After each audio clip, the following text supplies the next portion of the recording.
Hello guys, welcome back. So in today's video we are going to repot together this cattleya hybrid noide that I recently got from Orchid Garden, and if you didn't watch that video you have a link in the description of this video. So what I did, as you will see right now in some footage that I took a few days ago,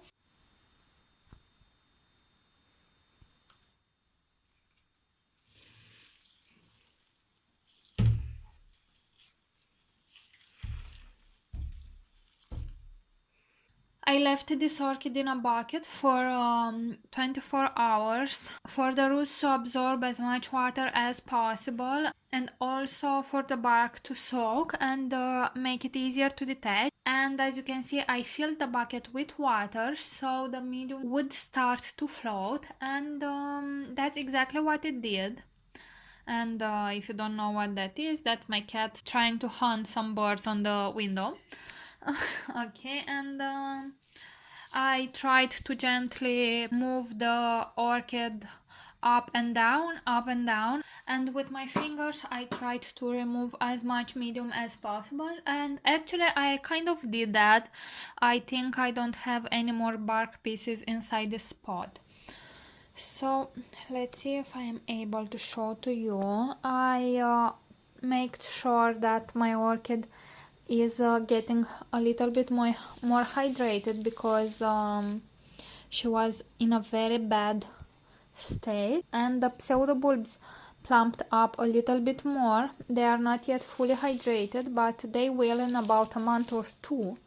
And what I recommend when you have a badly dehydrated orchid that does have a good root system, you try to water it as often as you can. For my orchid, because it doesn't have any medium inside, I water it every day and left it to soak for about 2 hours. And now the leaves are a lot more hydrated. Some of them, the smaller ones, still have a small sign of dehydration, but they will start to plump back up. And I have some new growths here, and I think I also saw some root tips starting to grow from another growth, another new growth there. And this one, let me focus, this one, it's starting to produce some roots, so that is very good. But unfortunately this leaf, I don't think it will open more, because when these growths were growing, the seller didn't provide enough water for this orchid, so those growths are ruined. And the leaves resemble for me with a species. I know Cattleya intermedia and Cattleya harrisoniae have this type of leaves, and also other species, but this type of leaves aren't all that common with Cattleya hybrid. So I'm quite curious what orchid it is, this one. I will see next year when she will bloom for me, because I will make her bloom.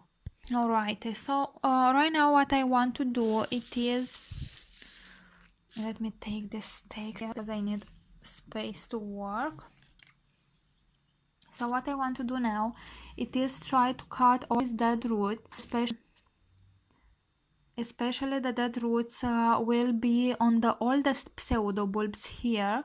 So I will try to cut them with this sterilized scissors, like so.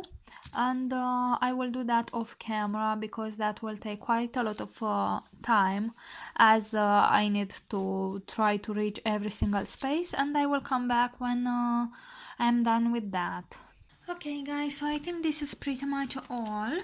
I don't have all that many roots dead, or actually I have quite a lot of roots dead, as you can see, but I have also a lot of roots in the pot that are alive. And I will try to show to you. You see, all those roots are alive. I checked them and they look quite good to me, so I am really happy. The way to tell if a cattleya root is alive or dead, it is by gently press on it, and if it's mushy, the root is dead. And if it's coming the velamin off and it's remaining a string behind, also that root is dead. Doesn't matter if it's green or it's yellow or it's brownish in color, doesn't really matter that. So that is how my orchid is looking right now, and I have a pretty good root system. Now what I want to do, although I didn't see any snails, I will spray the orchid really good with hydrogen peroxide 3%, which will kill any snails or snail eggs, and also it is a very good fungicide. So I will do that now.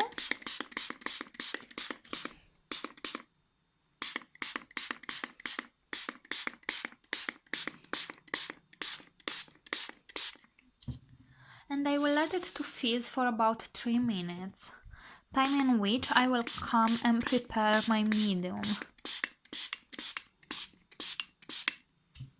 Alright, and now I would like to test this orchid also for fusarium. Make sure the scissors are clean. And I think I will try to cut only one pseudobulb to see if I can see anything in the rhizome. Let's try to do a good cut here. Like so. Can you see that? This orchid has fusarium, guys. Can you see that thin purple ring? I wasn't expecting this to happen. I will try to do one more cut. This is why this orchid is so dehydrated, because the rhizome, it is infected with this fungus. And can you see this?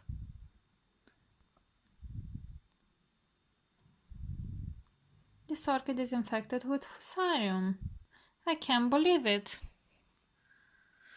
I will need to write to Orchid Garden and ask them for a refund, because honestly I had enough with fusarium orchids, and I want to grow healthy orchids. I don't want to deal anymore with this type of orchids. At least if I know when I am buying an orchid, if it is a very special orchid, I can choose if I want to buy that orchid knowing it has fusarium, or if I don't want to do that. So right now I am a little bit sad. Okay, so now I'll put a little bit of cinnamon on the wound. But I will do that off camera, and I will also spray the orchid with this triple action spray. It is an insecticide, it is a fungicide, and an acaricide. Now the active ingredients are these ones here. Let me see. I think you can read that. And I know the second one, microbutanil, should work against fusarium, but I am not 100% sure. So I will still need to keep this orchid separate. Now I will go outside because this thing stinks like hell. And I will spray the orchid really good after I repot her completely. And I will hope that this thing will kill the fusarium that she has inside. This is so sad. I really didn't want to pay 16 euros for an orchid that has no ID and looks like hell and has fusarium. I'm pretty annoyed right now, to be honest. And I will need to sterilize everything here. Okay, so what I will use, it is a combination of leca and ceramis, and where I have these holes on the side of the pot, I will try to put small pieces of clay pot. So I try to cover them a little bit so my medium won't fall down through them.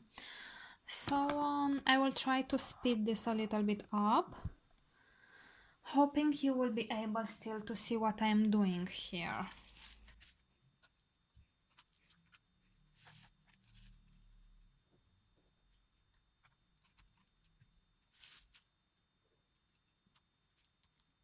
Just cover the drainage holes, and now I will take the spoon, making sure I don't touch the roots of the orchid, which are wet and they can transmit the fungus. By the way, I don't think fusarium really spreads all that much with spores, but rather through water. It is about 50% leca and 50% ceramis.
And I think this is all I can do for now, guys.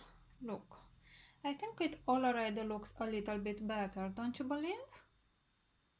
Let me know in the comments section below. I'm quite curious to find out how you repot an orchid that is this big without taking it out from its pot.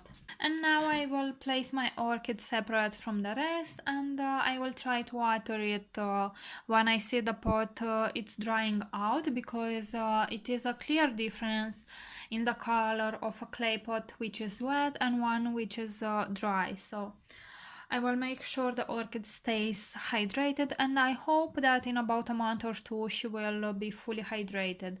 And I also hope that spray that is supposed to work against fusarium really works.